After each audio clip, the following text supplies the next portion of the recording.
Hi, my name is Andre Nichols with Medtronic. For those of you who don't know me, I want to start off this video first and foremost by saying thank you to all the work that you healthcare workers are out there doing on a daily basis.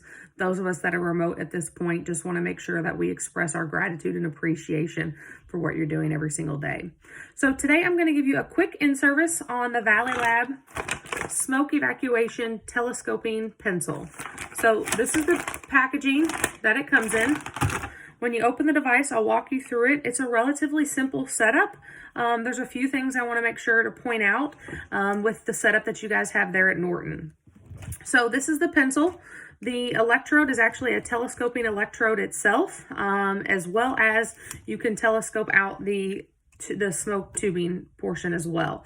And it can also be anywhere in between. It doesn't lock out at the tail end, and that's intentional so that the surgeon has the choice of the length needed.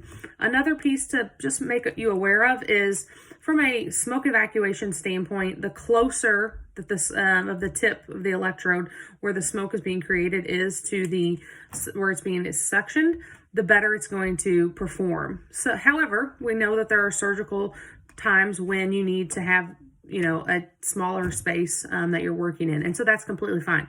But if that's not the case, we always recommend tech, whomever, push this back so that you can make sure that the most amount of smoke is being evacuated as possible. You can also change out the electrode itself. One thing just to make you aware of, obviously because this is a telescoping electrode, it will need to be at least a 4-inch electrode itself. When you place it back in there, you just want to make sure you firmly place it in so that it's fully seated. We do have other electrode tip options if for some reason that you need that, like an insulated tip, etc.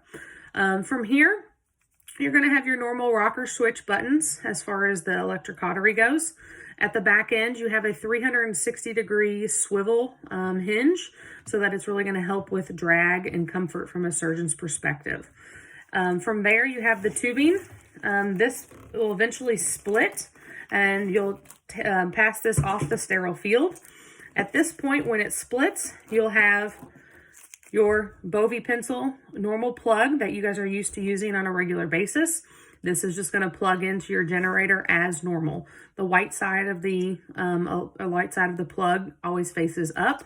The other end of this will be the smoke evacuation tubing. So this is what's going to plug into the smoke evacuator itself. So I'll show you how to do that. Obviously, have my unit there at Norton. You guys are using the Zimmer units, and that's completely fine. The look of these are pretty identical, but I'll make sure I point out the differences as well. So if you can see my smoke evacuator back here, this tubing is simply going to be placed into the 7/8 port. This is pretty much identical to what you're going to see on the Zimmer unit itself. And the way you plug it in is completely identical, but it's always going to go in this bottom 7/8 port. You simply just open this up, slide this in, and that's it.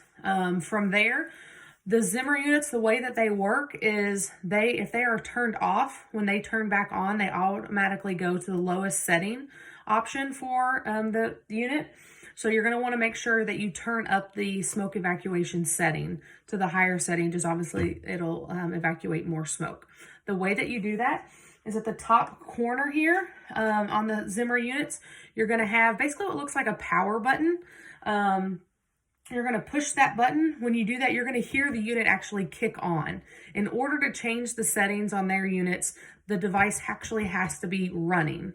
So they have, just like we do, a option for turning the settings up and down. So you're going to want to turn it up to the highest mode. They have 3 modes, I believe, on the front of their device. So you're going to want to just toggle it till that top light is illuminated at that point. And then if at that point, again, if it's before the case is even started and you've done the setup or they're not using it just yet, you can press that, what I call the power button again, and that button will then illuminate more of an amber color, kind of putting it in a sleep mode. Also on the device, the other lights that you'll see on it indicate the filter life itself. If you notice that there's a red light there, that just tells you that the filter itself needs to be changed. Pretty simple to change the filter, and basically the way that you do that is just their unit is pretty close to the same as ours. There's a little button up here that you're just going to kind of press down, depress, pull it out, this whole thing is the filter itself. You'll grab the new filter.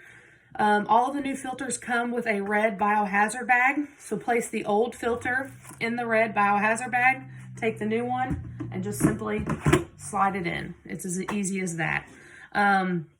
One other piece that I will mention is that all of the smoke evacuators, the Zimmer ones, should have our interlink cable. And basically that will be on the back of the device.